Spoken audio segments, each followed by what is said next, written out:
All right. Thank you for your patience. I cannot be there in person. I know I enjoyed visiting Flagstaff last time. If you can see me on the video, so this is my office.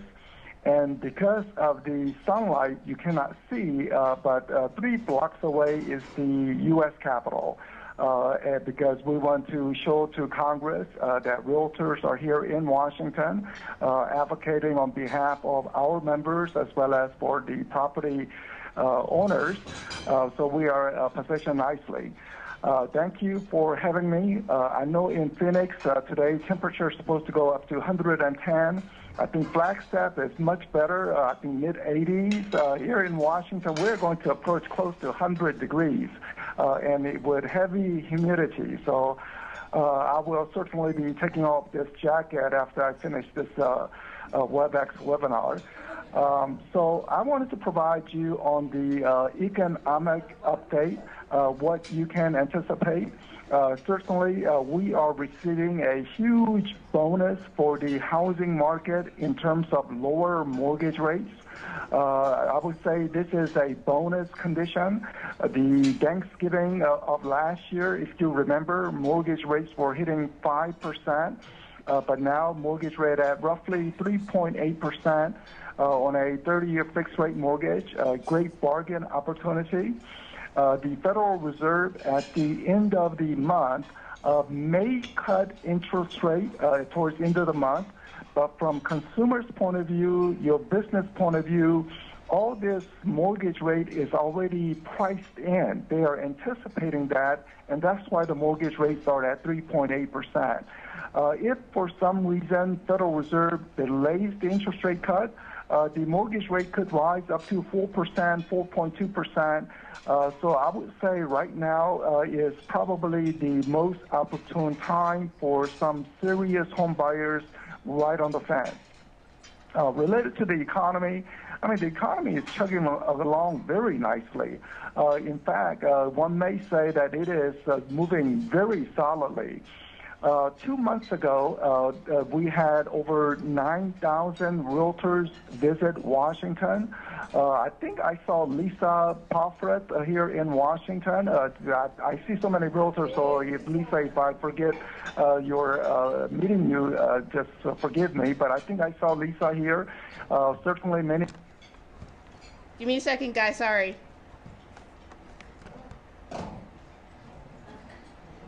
A lot of people from Flagstaff, realtors visiting Washington. Here we had a special bonus with President Trump visiting and speaking to us.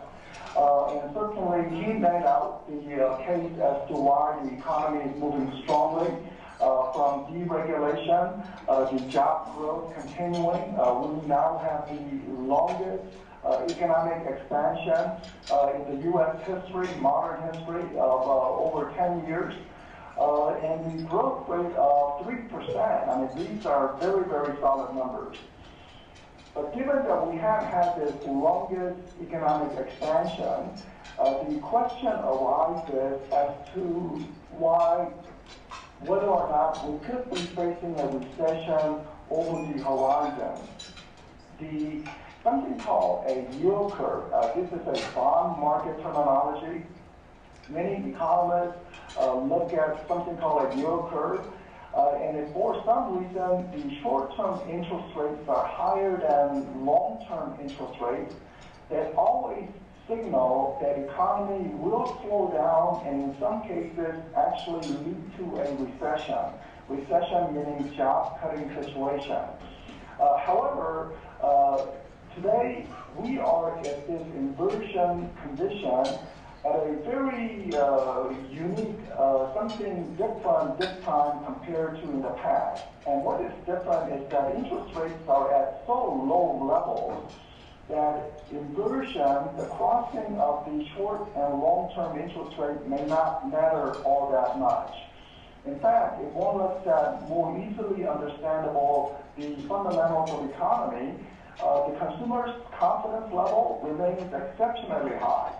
Sometimes you may hear on the headline news that consumer confidence declined a bit, but even with those declines, essentially we are at the highest consumer confidence in about 20 years. So knowing that consumers are confident, they will likely open up their wallet and buy automobiles, buy furniture, buy homes. So solid consumer confidence is a very good indicator that consumers are not going to retrench. And in fact, the condition for high consumer confidence is that job creation is continuing. And so far, from the low point of year 2010, and Arizona certainly was suffering through those foreclosure prices back in 2010. But from that point, America has generated 21 million jobs from that point. So very solid numbers, averaging more than 2 million job creation each year. Those are quite spectacular. Related to the state of Arizona, from the low point to today, over 500,000 jobs have been created. So again, very solid number for Arizona. In fact, Arizona's job growth rate is twice as fast as the rest of the country. You do see many new residents coming in from Illinois, from other states, California specifically, and I think this trend will continue because we have the baby boomers with nearing retirement age, or some people are retiring, and one of the considerations is lower cost, and Arizona certainly offers more affordability compared to California markets, so that will draw in more people. And other is the tax changes. Because of something called SALT, that's state and local income taxes, in the past, all those high taxes from California, they could at least deduct it on their tax returns. Today, they cannot fully deduct. Therefore, Arizona and Nevada becomes much more attractive for Californians who do not need to be in California. So if their jobs are not tied to California, retiring, or maybe they want to seek out better jobs in Arizona because job creation in Arizona is much stronger compared to the rest of the country. So I think very, very positive fundamentals for Arizona.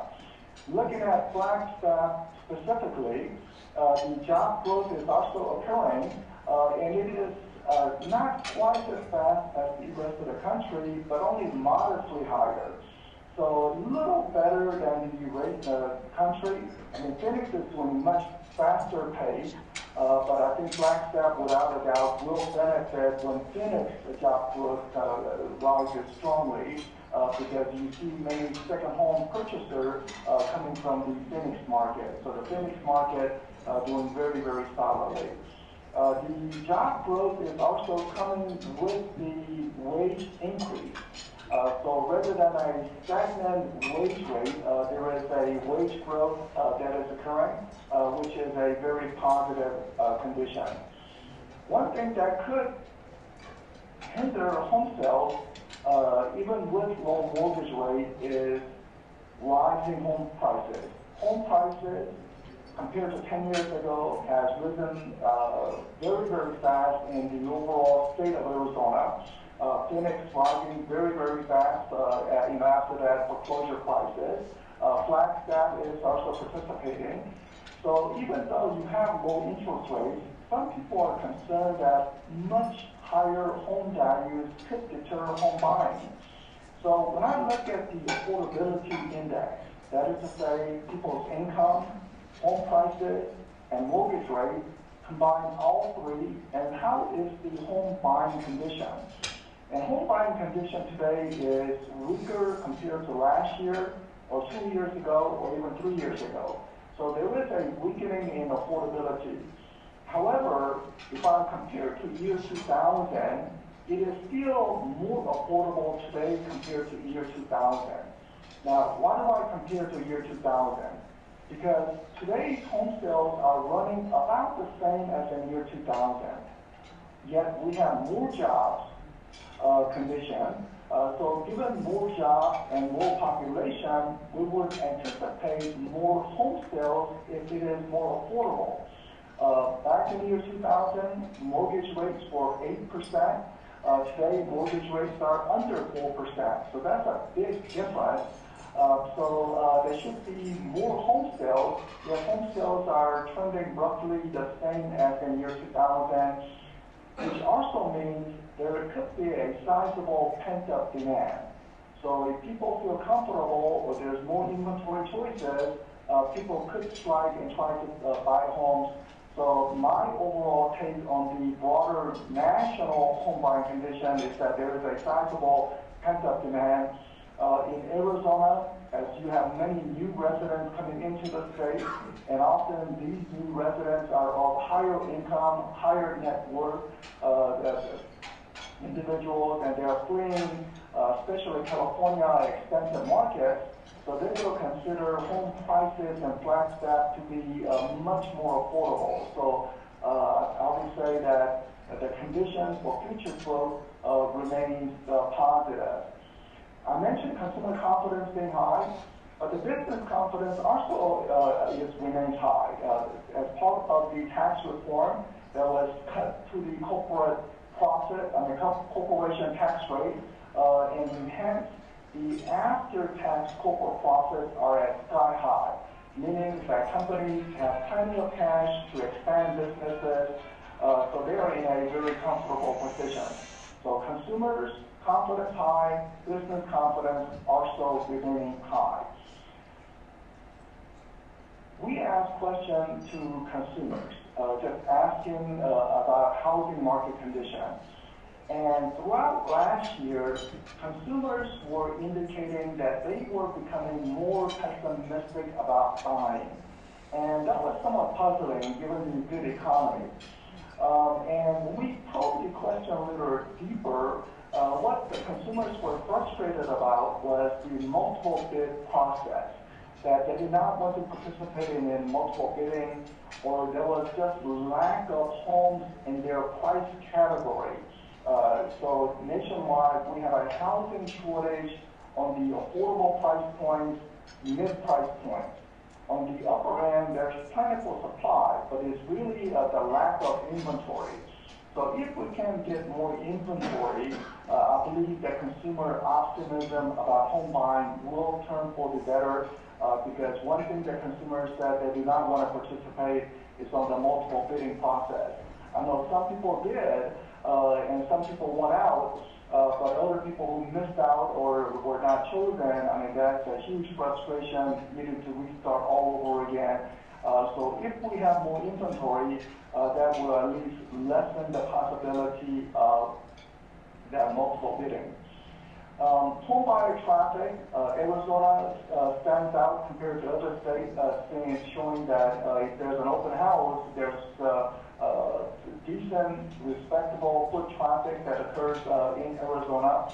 Currently, Idaho is the most active state in terms of buyer traffic, but Arizona is still showing a solid condition related to foot traffic.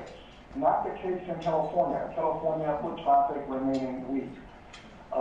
Mortgage application this year is higher compared to last year for home purchase, which is a good leading indicator about future home sales, because people need to take out a mortgage, get approved before they can really make an offer. And right now, this time, first half of the year, there's more mortgage purchase applications compared to last year, which means a very good early indicator about future sales.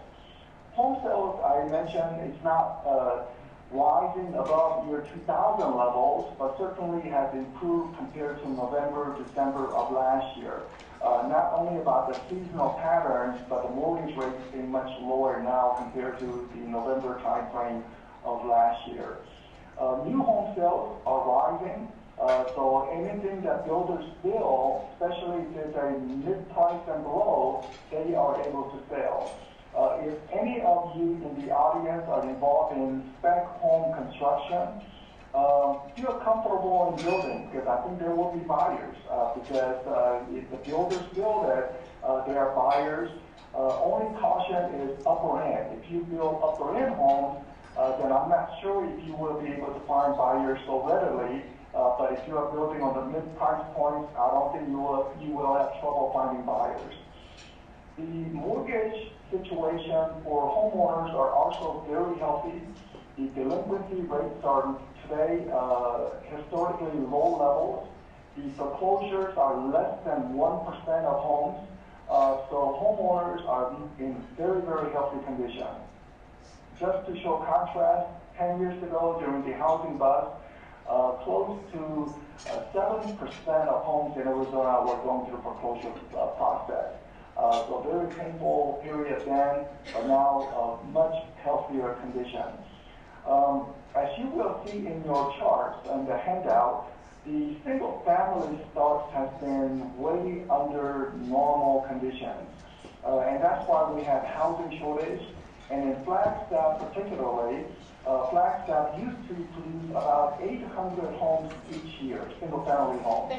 But in the past 10 years, home builders have been averaging 200, 300, and in 2019, I estimate it may be only about 400, so half of the normal. So more home building is clearly needed, and this is the cause for that housing shortage. So if home builders cannot ramp up production, I would say even doubling the amount in Flagstaff will be easily handled. But if they don't build more homes, this housing shortage will continue. Home prices rising because of housing shortage. Prices in Southern California has risen faster than Phoenix or Flagstaff. So anytime Californians want to move, they will do highly affordable conditions in Phoenix and Flagstaff compared to what people in Southern California has witnessed. Just to imply that they may be coming up with strong down payments. Homeowners, so the housing market today with rising home value is coming from, not from subprime lending.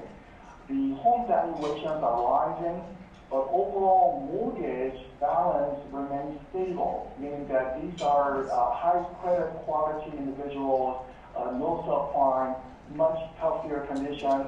If you have any consumers who are potentially worried about housing market bubble developing, I would say show the chart that shows home values rising while the mortgage balance is not rising, to show that this is completely different compared to 10 years ago, and hence the home prices are on much solid ground. The tax reform I mentioned will hit California residents. It will hurt some of the people in the high income in Arizona because they can only deduct up to $10,000. But looking at the numbers, it looks like most Arizona residents, when I say most, 80% or even 85% of residents pay less than $10,000 in state and local income tax. So they are fully able to deduct if they wanted to. The only thing is, many people will not be deducting. They will be taking that higher standard deduction. So in the past, about 1/3 of your clients took the itemized deduction, including mortgage and the property tax deduction. So you get 1/3 of your clients. Today, it could be as low as only 10% of your clients. So if you have a marketing brochure that says buy a home and get a tax break, you may need to change your marketing brochure. What I would emphasize is buy a home and build wealth.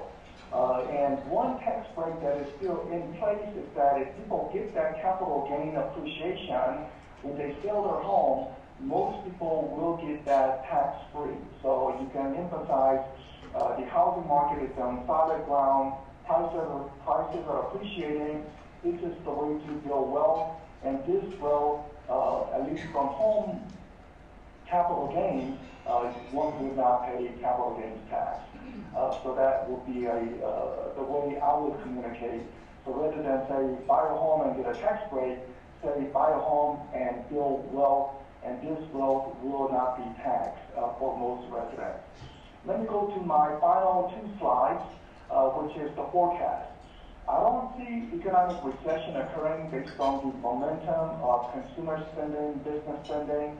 Only wild card is if we have a full-blown trade war, if China collapses or Mexico collapses because of much higher tariffs on more goods and services, or even higher tariffs, that will boomerang back into the U.S. and U.S. may suffer recession.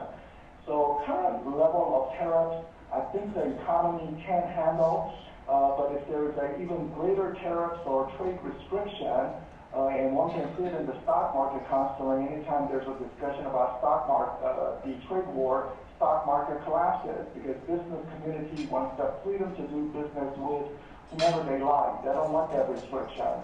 But if we have a trade war, that will be the only risk. But if there's a moderate level of tariffs, I think the economy will handle. And if there is a trade agreement, fair trade agreement with China, the economy could actually boom quite sizably.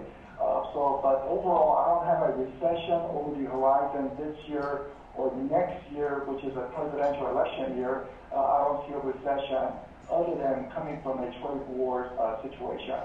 Finally, as related to the housing market forecast, my final slide is that we have a pent-up demand. New home sales will rise, whatever builders build, as long as it is within the mid-price point, they can sell it. So new home sales will be rising. But the bigger home sales market is the existing homes. And given the population growth, job growth in Arizona that is outpacing the rest of the country, I think you should be able to squeak out a small gain. Even if you don't get a gain in home sales remain roughly the same, your commission income will rise because home prices are rising. So most of the dollar volume commission income increase will come from price increase and not from the unit sales increase.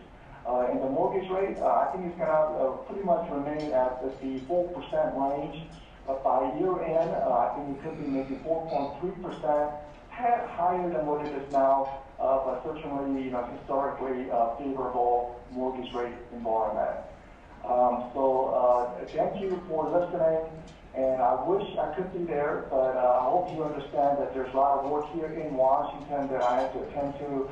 And certainly in the next year or maybe in 2 years, I want to visit out in Flagstaff. It's a great crowd. Last time I visited, so welcoming people. So I miss all of you, but thank you for your patience and thank you very much.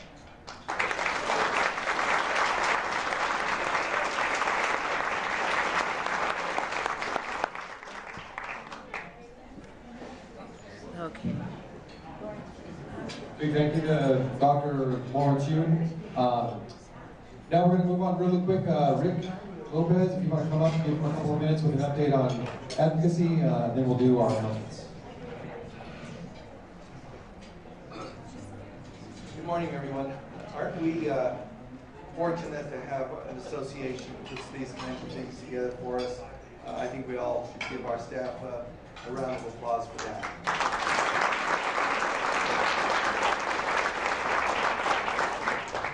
I just wanted to take a couple of minutes to make sure that all of you are aware of this Housing Commission that has just been formed by the City of Flagstaff. And the Housing Commission, the ordinance that was approved specifically states that a builder, a developer, a lender, and a realtor are required to be on it. Rick, So Rick, it's... Can we just interrupt for 1 second, Sure. please? Hi, so we have a silver Subaru Outback under the name of David Swain. They're parked in front of our truck scale. If anybody...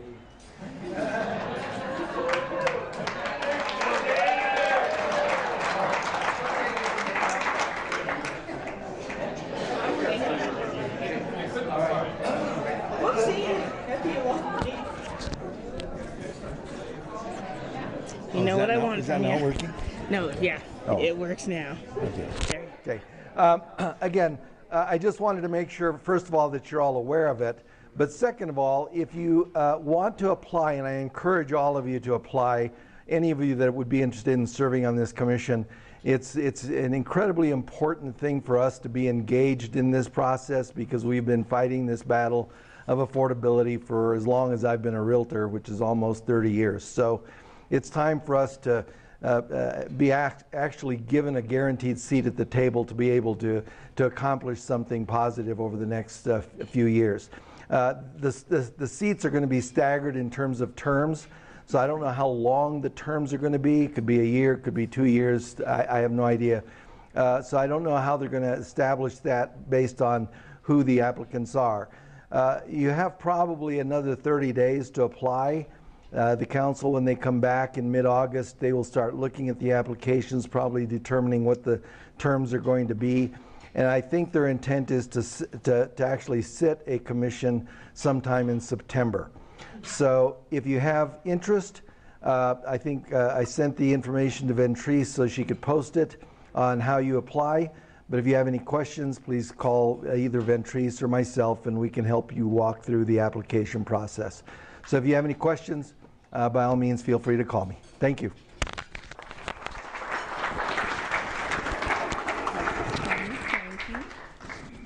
Thanks, Rick. Really quick now, if anybody has any announcements, any new members would like to introduce themselves? Besides David Swain? Brenda.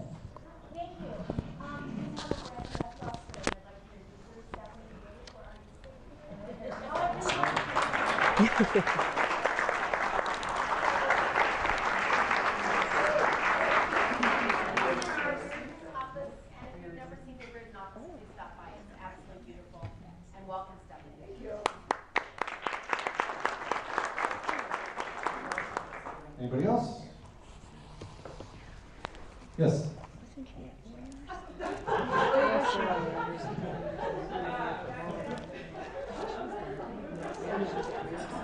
just announcing we've got our 10-year in business party coming up, and we're going to have some food trucks in our parking lot, Doghouse, and Archuleta on July 26th. So free food. That's love to hear you.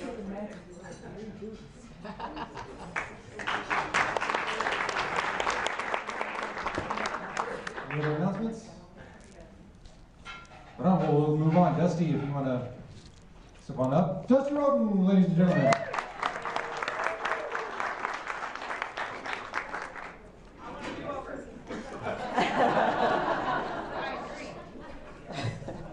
Good morning, you guys. You guys should be commended for being here because, man, knowledge is power, right? And there's so many knowledgeable people that are here today. So I want to introduce Talia. It's not Talia. Talia, who is the new general manager for the country club. And as you can see, she brought those wonderful handouts. So if you look in the back, there's a map. That's the kind of job that she's going to do. So I want you guys to give her a big hand just for that.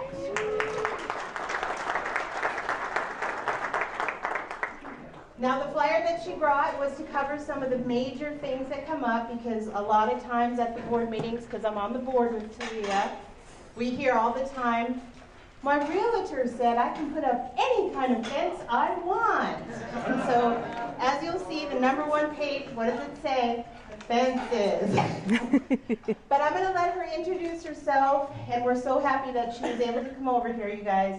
So please be nice, because she's going through a transition. She's got a lot of work to do. And I even know that since I became a board member, a lot of you know me, I used to have dark hair. The white ones were winning. So let's have a big hand for Talia and be nice.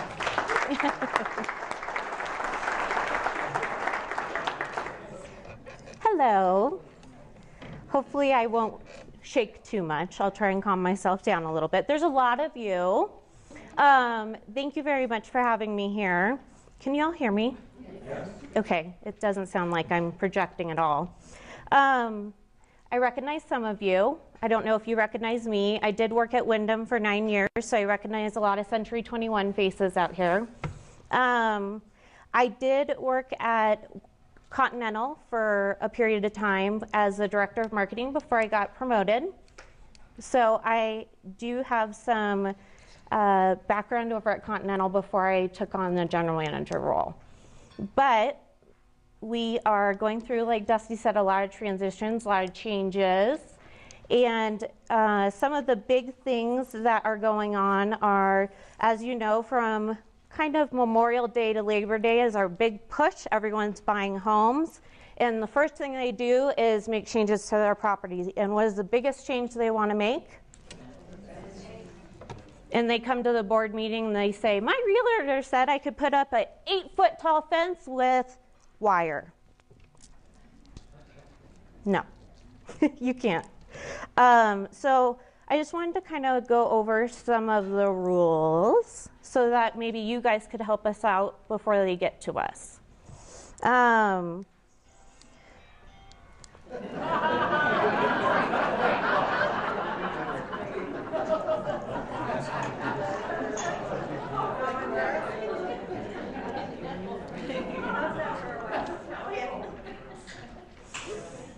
We only allow split rail fences.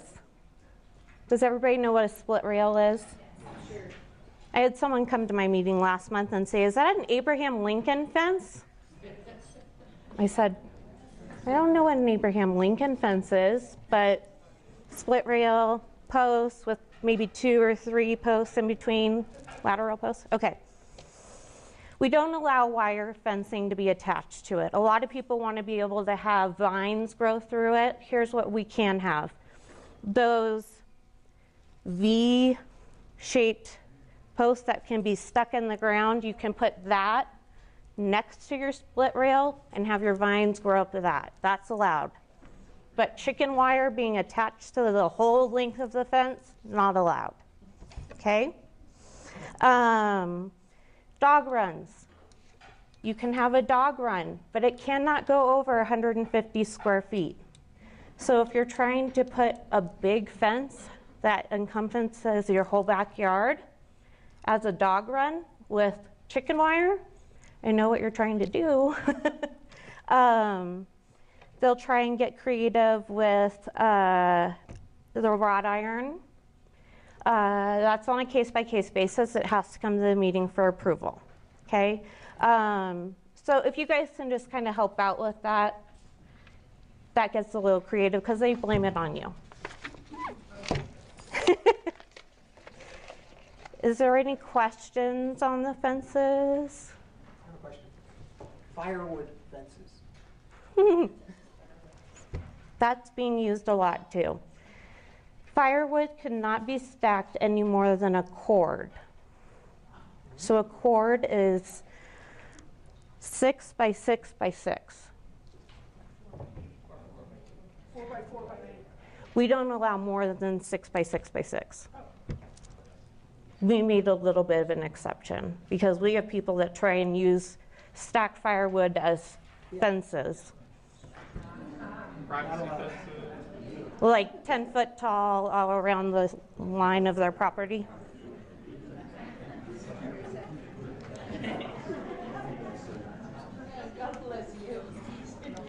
They get creative. So are all homes not allowed to have fences, or are there any exceptions? There are some exceptions, and we're going to get to that in a minute. Okay, if you flip over to the next page in your packet,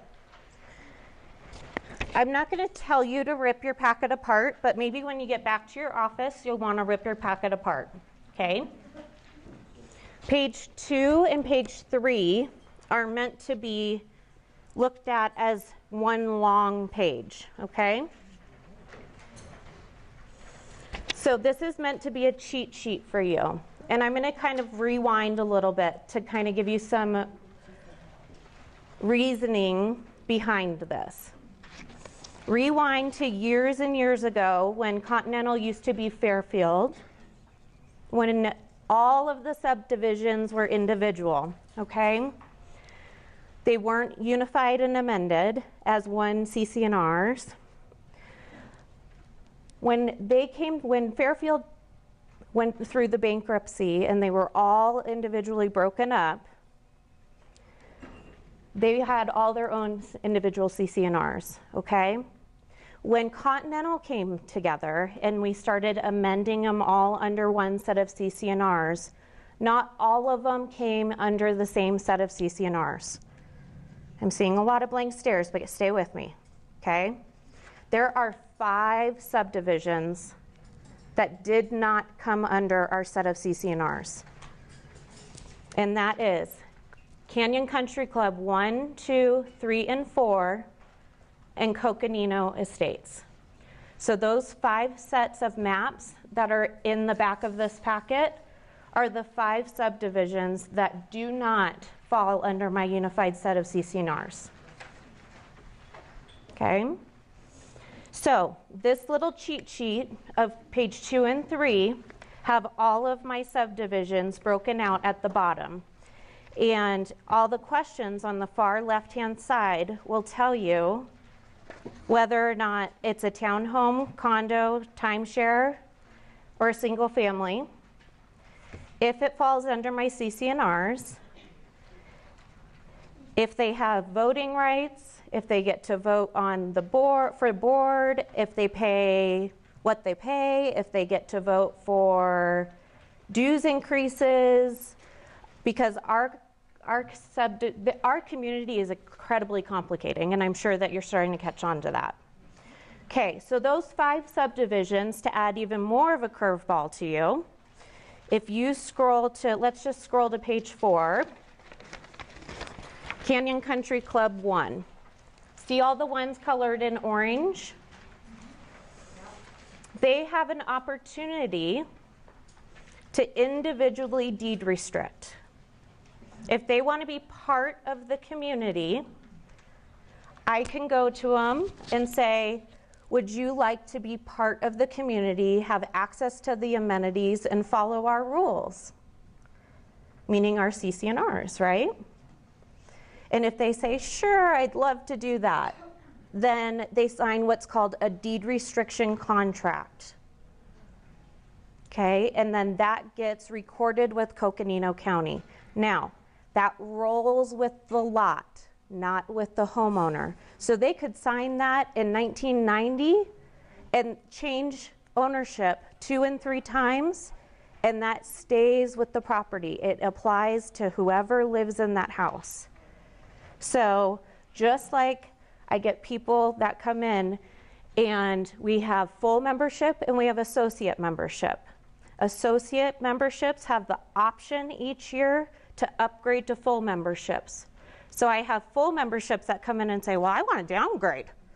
Nope, you don't have that option. You're automatically a full member, but the associates have the option. Once that property is deed restricted, it's deed restricted for life. So the goal of Continental is what? To get this whole map orange so that we can then pull that whole subdivision under our CC&Rs, right? Yes? So I'm confused. Is the orange in? The orange are in. White. And to make it even more complicating, have I lost you all yet? The orange are deed restricted. Maybe make a note at the top of your page. They're deed restricted.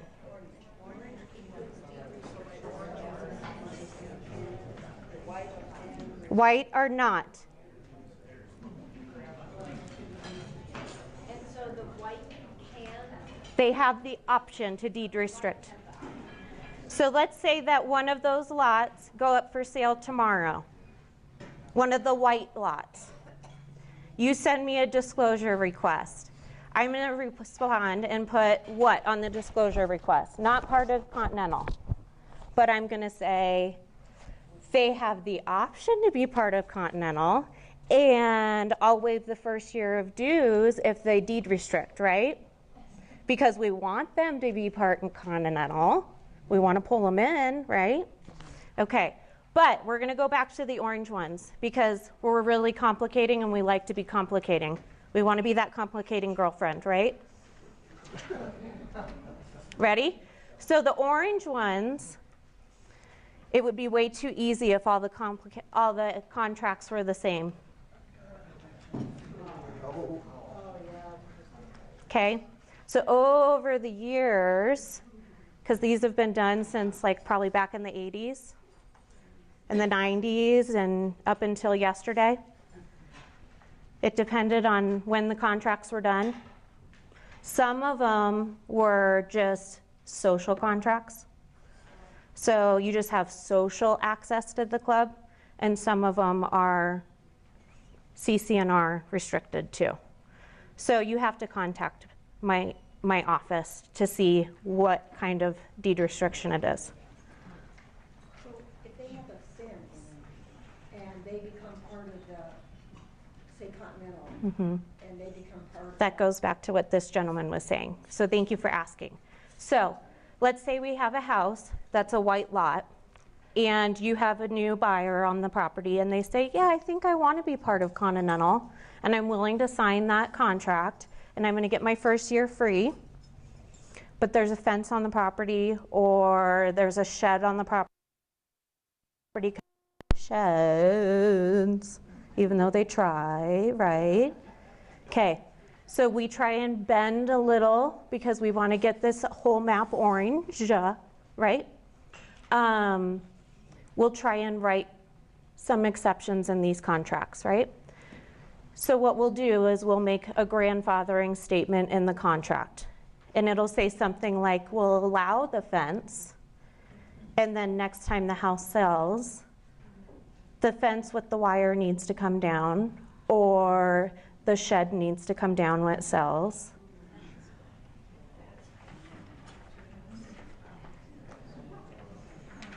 Okay. Ooh. Just to clarify, so the person who moves into the new house, they can have the fence, but the next person who moves in, they have to take down the fence. Before it sells. Hi. Why would they want to? Maybe because they want to have access to the club. They want to get discounts on golf. They would like to be part of a country club.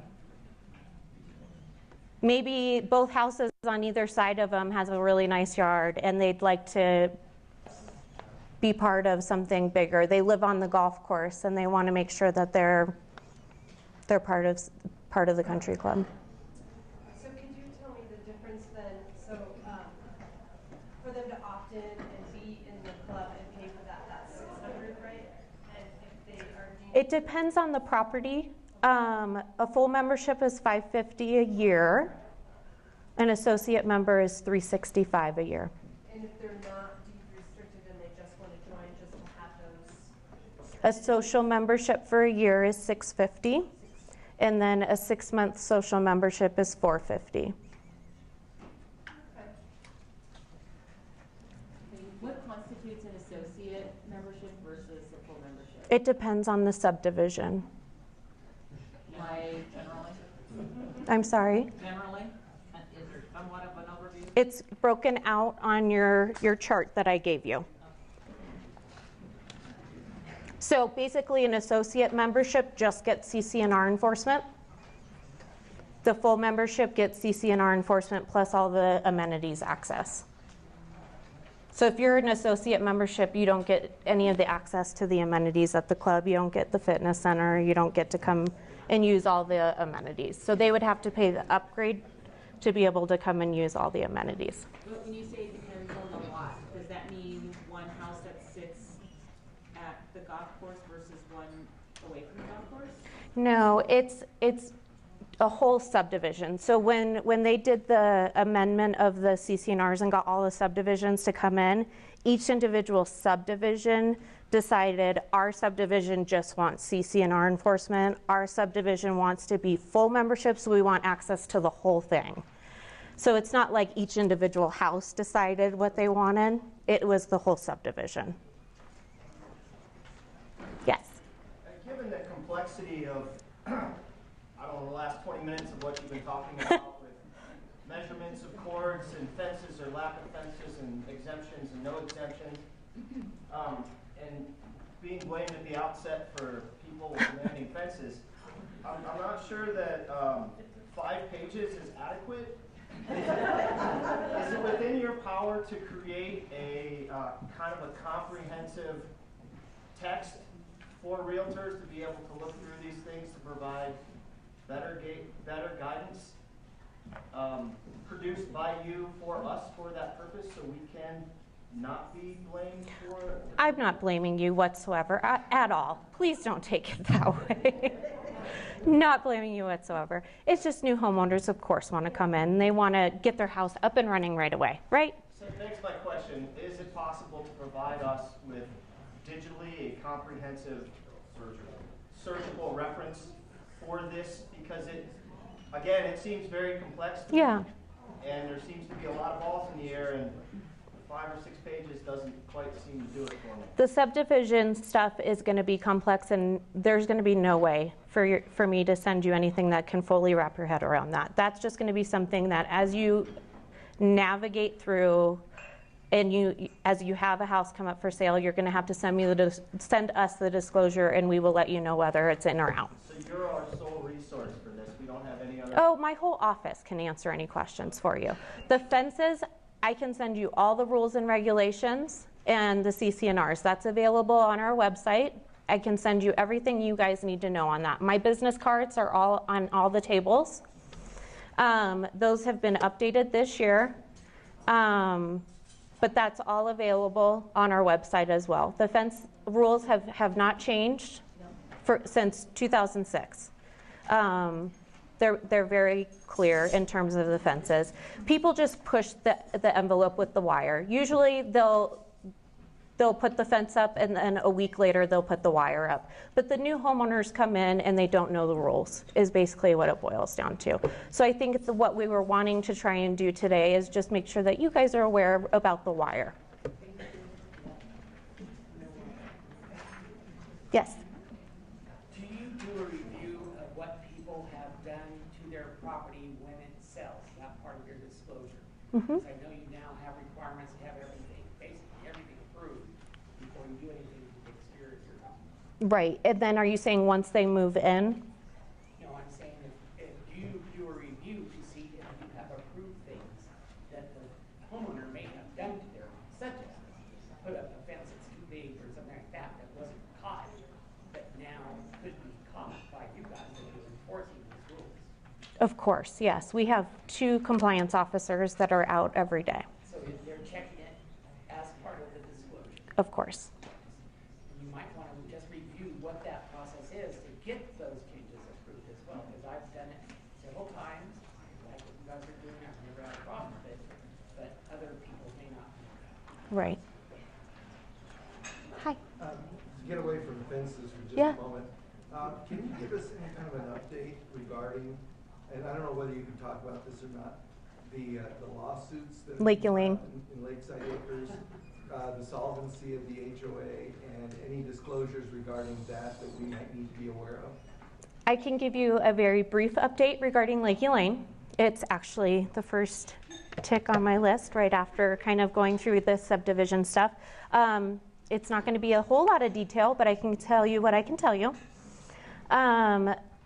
We had a court order to drain the lake. The lake is drained to the extent that we can drain it. We turned the pumps off last week.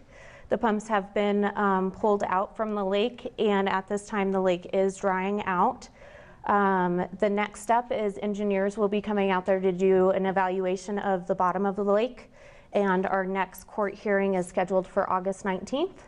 That'll be a status hearing with Judge Slayton, and once that's done, we will be scheduling our trial, which will probably be coming up at the beginning of next year. Solvency of the HOA? Right now, the HOA is doing fine, but obviously it's all hindrance on Lake Elaine.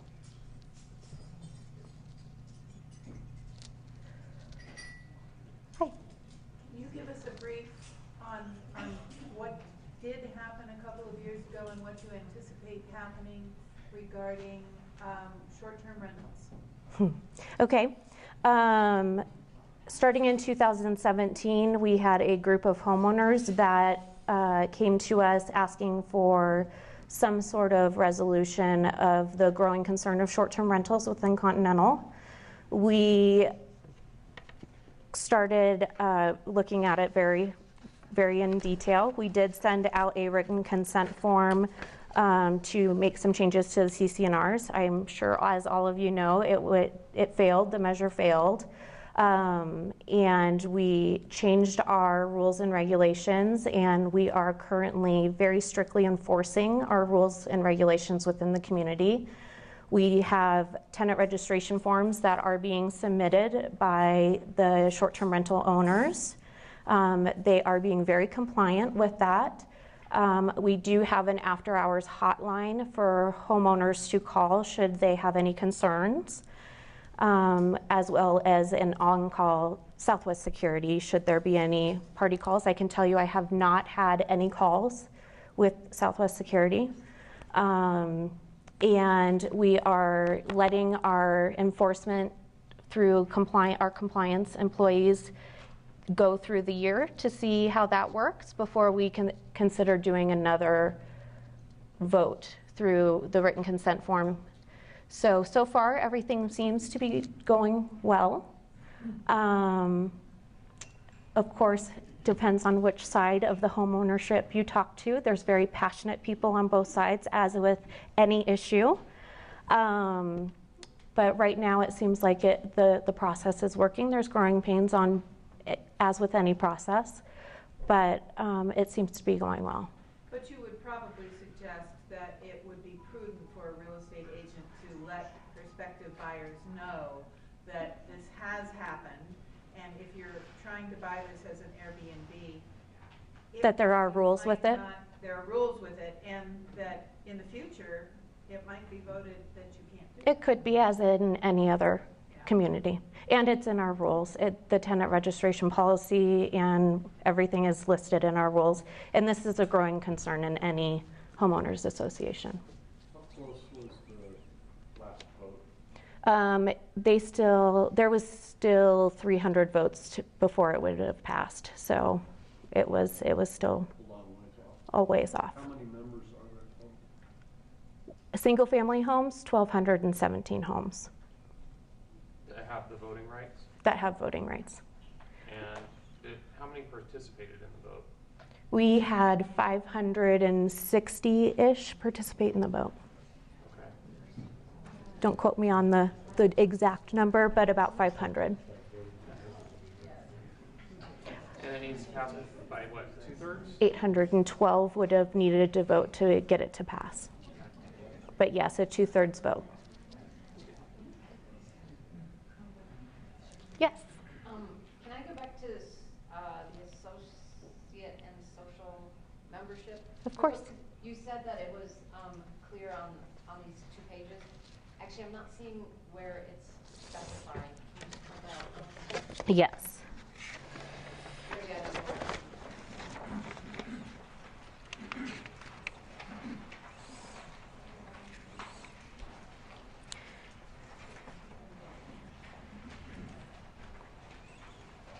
Okay, so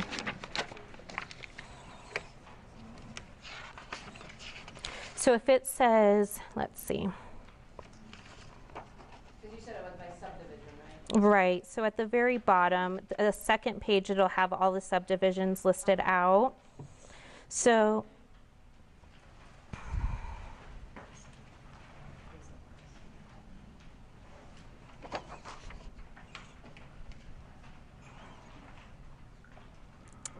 they must have cut off the last tab.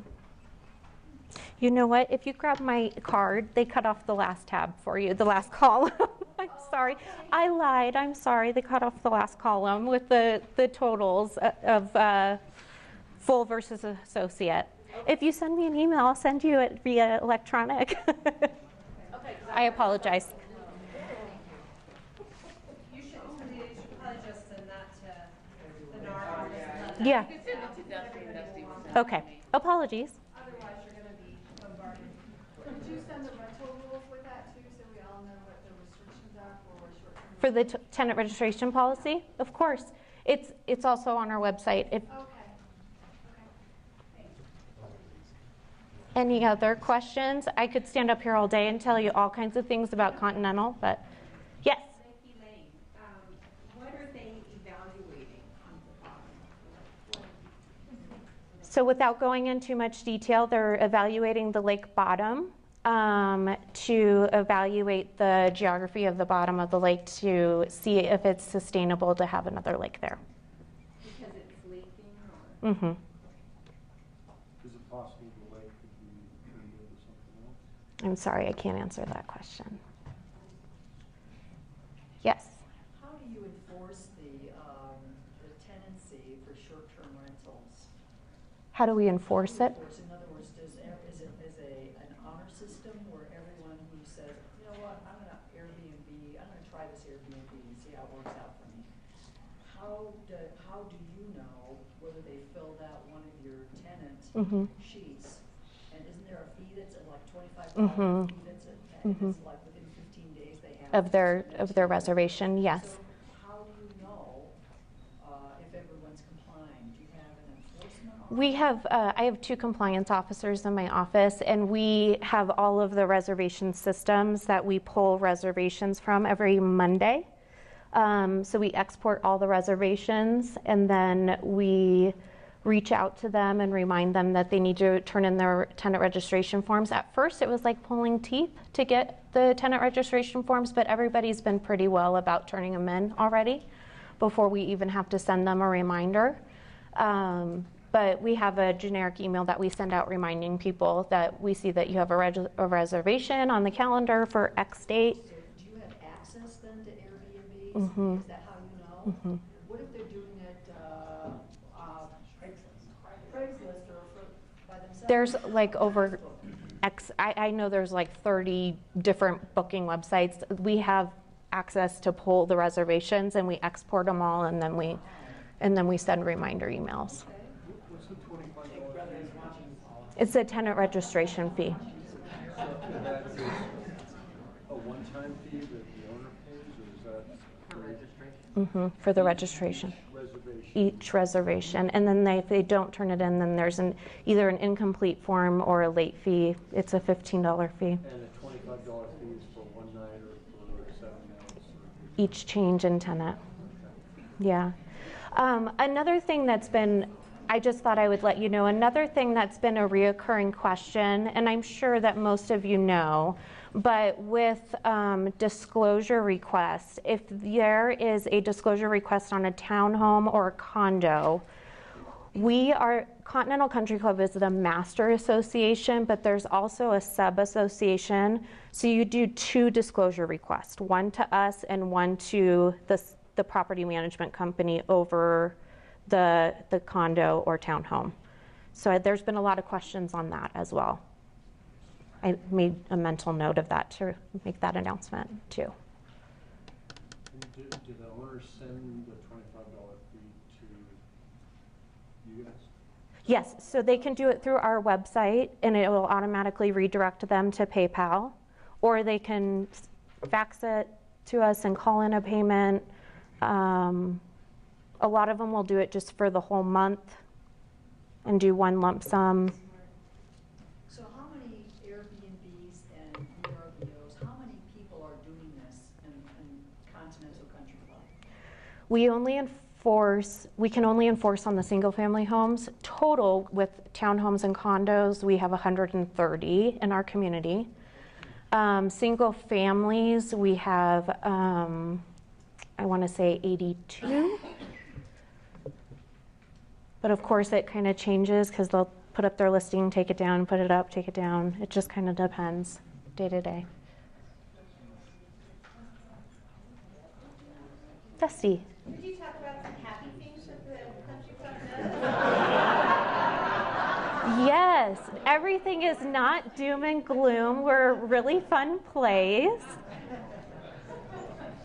Although we're complicating, we're a lot of fun. How many of you came to the 4th of July? That's it? Oh my goodness. The 4th of July was amazing. We got our numbers back. It was the biggest year by far. We had 12,000 people there for the 4th of July. We host it every year for the city. Our partners at the Oakmont are amazing. So we had a really great time at the 4th of July. It was actually it was like a continuing party, you know. So the 4th of July, we did the big event out on the green, and then the next day, yes? I'd like to say that it's very organized, and we Thank got you. in and out within 45 minutes. Wonderful. 12,000 people. Lots of people. Lots of people. The next night, we had dueling pianos, which was wonderful. And then the third night, we had a Journey cover band, which was so much fun. They were amazing. And then on that Sunday, we had a cornhole tournament. So it was really a lot of fun. And I'm trying to push the Oakmont for Labor Day weekend to do another cover band, because you should have saw all the people dancing. It was pretty comical. So it was a lot of fun. We do every Saturday night a band at the Oakmont out on the grass. So if you're looking for somewhere to go on a Saturday night just to relax, the back patio at the Oakmont is amazing with all the fireplaces. And we have Mother Road out there, Arizona Hired Guns. We always have some sort of band out on the back patio on Saturday night. So it's a fun place to come and just relax. We don't have rooms this big, but usually 30 to 50 people upstairs. If you're looking for a meeting space, we have really comfy little rooms upstairs. We have a fireplace upstairs to hang out. So it is a fun place. It's a very cozy place to hang out. Although we're complicating, we're a really family-oriented place. So I'm always available. Like I said, my cards are available on the tables. If you have any questions, my phone is always hooked to my hip. I respond in the middle of the night because I'm a workaholic. So you can call me anytime.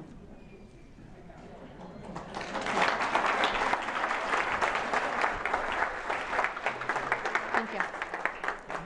Oh, I forgot I had this thing on. Thank you, ma'am. We'll see you in the next breakfast. Thanks so much.